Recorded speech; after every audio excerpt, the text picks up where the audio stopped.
banished to his lowly station, till he checks out in Revelations. Why you keep up your lie makes no sense to me.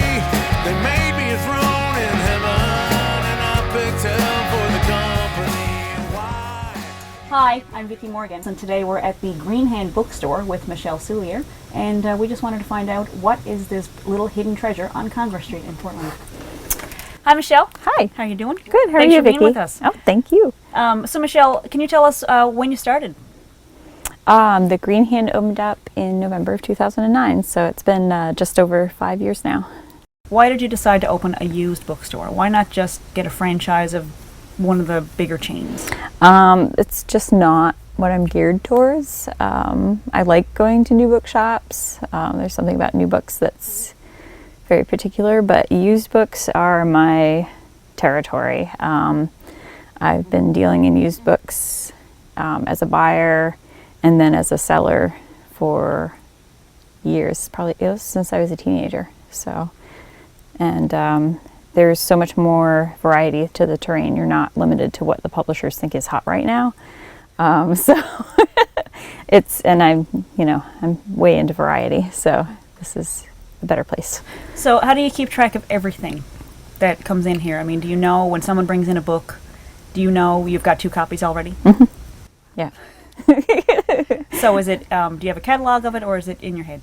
It's a catalog in my head. Okay. So if I were to say, do you have this book, you could tell me pretty much where it is? Pretty much, yeah. Okay. I may test you on that later. Okay. I'm game. So what's your clientele? Who comes in here for used books? There's a mix. There's a lot of people from the neighborhood, that's my favorite stuff. Just people who are, they don't have to find parking because they're already here. And this is just on their route, or they make room on their route to come by here. And I have people who are just visiting town, people who live a little bit out of town and come in town only certain days, and then they wander. And the store is geared towards exploration, so this is a good stopping point for anybody who's into books. Portland in general is good for that. Yeah. So you do purchase used books here? I do. I do a lot of trade for store credit for books, but if somebody's moving to the other coast or trying to downsize, then obviously they're not as interested in trade credit, and we try to work something out. So Michelle, on your Green Hand blog, I've been reading. You look into some really creepy, scary stories, and I've known you for a while. Yeah. That's not you. You're very sweet and very pleasant, and I wouldn't imagine that you'd be looking into the darker subjects. Yeah. So what draws you to that? Why do you look into that stuff? Ever since I picked up as a kid in the library. Since I first picked up Omni magazine, which had a UFO issue, I think ever since then I've been interested in stuff like that, Loch Ness Monster, Bigfoot, all the good stuff like that, what I call the weird nonfiction. I do occasionally have people who come in and give me little tidbits of information. Sometimes it's specific, but a lot of times it's very general, and it's really hard to latch on to that kind of stuff for research because it's a needle in a haystack approach. And unfortunately, while there is some digitization of old newspapers, which has made it a little easier to search for stuff, it's not as extensive as you would hope, which it leaves a lot of gaps. So you did turn a lot of that research into a book already. Mm-hmm. Strange Maine is about a lot of different phenomenon around Maine and New England, Yeah. correct? As a writer in Maine, how do you connect with a publisher in South Carolina and have your books distributed back here in Maine? They actually contacted me because I'd been doing the blog for several years at that point, so they knew what my writing style was and they knew what my research style was. So they actually contacted me and asked if I wanted to do a book about the area, because what they do is, for each region of the country, they try to tap into local authors who already know it to do books, which is great, because it means it's not somebody from away who's just, doesn't really know the area, doesn't really know anything about it, because there's a few of those out there, and the results are not great. So they do a really good job. And you're also working on another book, correct? And is it with Lauren Coleman and I were slated to do Bigfoot in Maine. And that has gotten complicated. As you can see, if I started that at about the same time I was working on Strange Maine, the process has been drawn out.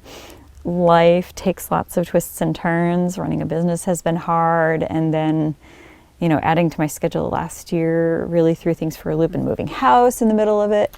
And then Lauren wound up with really serious health problems. And so he turned the book over to me. Okay. So now I'm fleshing out all the chapters he was going to be writing. And also now I'm changing the course of the book because what I need to do now, I've done historic research. Now what I need to do is focus on actually interviewing people and talking to them firsthand, because nobody else has done that at this point. There have been people that have republished, old newspaper articles and old magazine articles and done little summaries about them, but nobody's actually gone out and dug and tried to find people, which is going to be terrifying. And I don't know how you do what you do here, because going out and getting people to talk to is really sometimes very difficult and involves complications you don't expect. So you said your book is about Bigfoot in Maine. Mm-hmm. Yeah. That's a pretty scary concept. How far have you gotten into it? Is it something that, is it every state? Does every state have Bigfoot stories? I think almost every state has Bigfoot stories, or anomalous hominid or ape sighting stories. So there's a lot more than that little greeny footage that everybody has seen. There's more than that, right? I mean, there's a whole story there. There's a lot of stories. And where they all come from is the big question. So when you look into subjects like that are a little scary, especially Strange Maine had some real creepy stuff in there. Are you afraid of the dark? I have been afraid of the dark all my life, but because I have a great imagination. But I tend to persist in spite of that. So I noticed you have some Mark Twain illustrated. This incredible. I mean, it looks like if you open those books, his dust would come out of it. So, what other stuff do you have here like that collection? What's some little gems? What are some little gems here in the store that you can't believe somebody hasn't bought them yet? I have a lot of really good old mysteries, like those great old pulp paperbacks, especially the old Dell ones that have the map on the back, like the little cartoon map that shows where everything happened and where everybody was. Those are some of my favorites. But there's all sorts of little stuff tucked away into all the different corners here.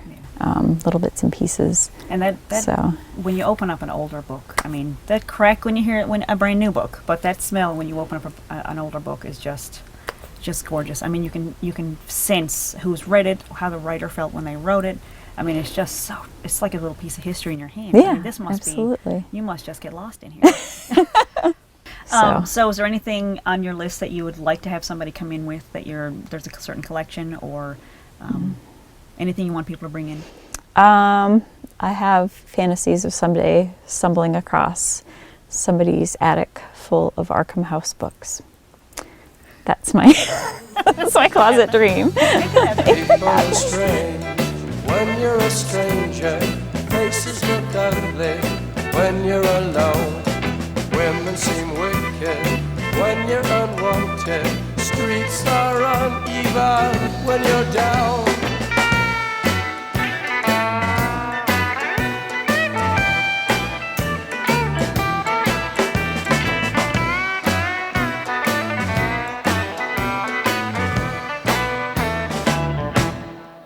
When you're strange, faces come out of the rain. When you're strange, no one remembers your name. When you're strange, when you're strange, when you're strange.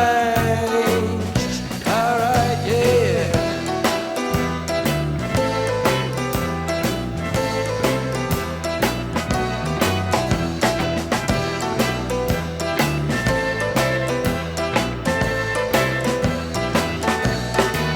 When Okay, Michelle, let's put those skills to the test. All right. I have a 4-year-old who's in love with Clifford. Okay. And not the regular Clifford. He likes the puppy days. Oh, boy. So let's find some Clifford's puppy days. All right, I'm going to try.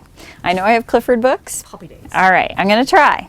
I know I have Clifford books, but the puppy days, They're pretty we're hard going to find. to have to roll the dice. Here we go. So, there's a bunch of Cliffords. So there's Okay, so we have Clifford. Yeah. Now, I'll tell you a little secret about me. Mhm. I moved to Maine hoping that I would meet Stephen King. Oh. Hasn't happened yet. I have walked my dog in front of his house every time I pass through Bangor, and I let the dog pee in front of his house.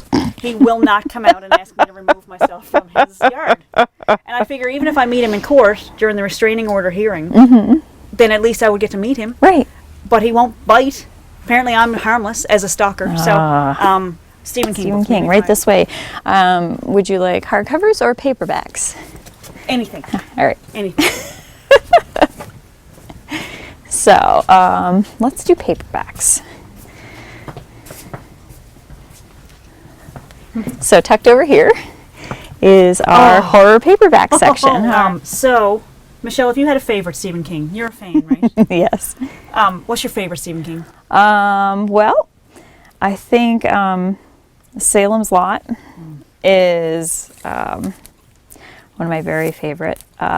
Salem's Lot is the Stephen King book that I tried to read first when I was a teenager, and got as far as the attic scene and put it down and said, I can't do this.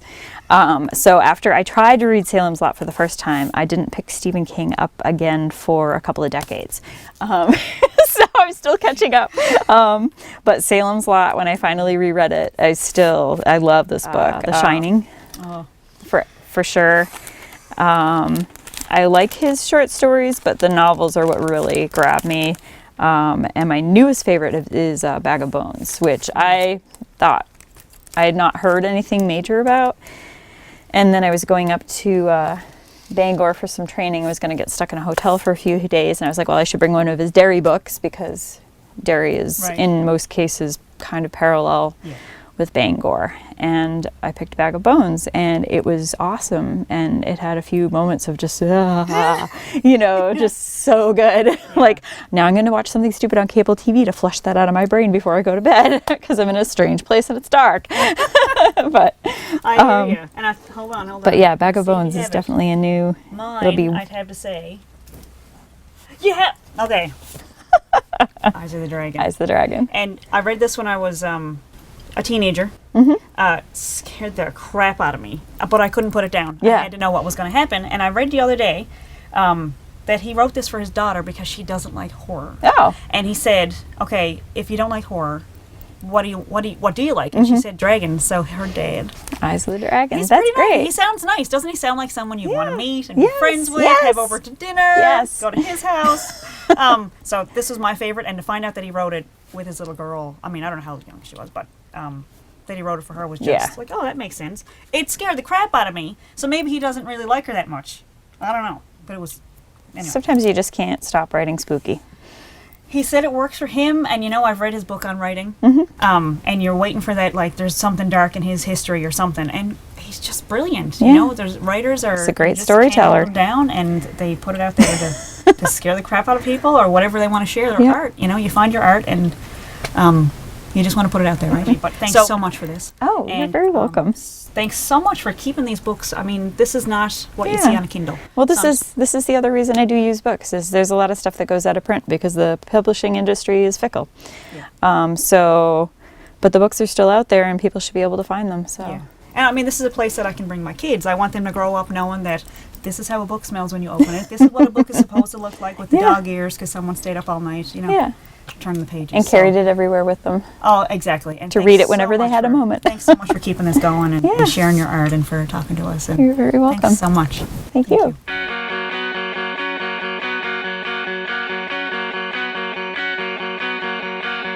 It's not the night for going out, whistling past the murder house on my march of days, till this whole town's ablaze. Outside myself I stand appalled, I drop them at your hopes light up like paper dolls. As one goes, so do all.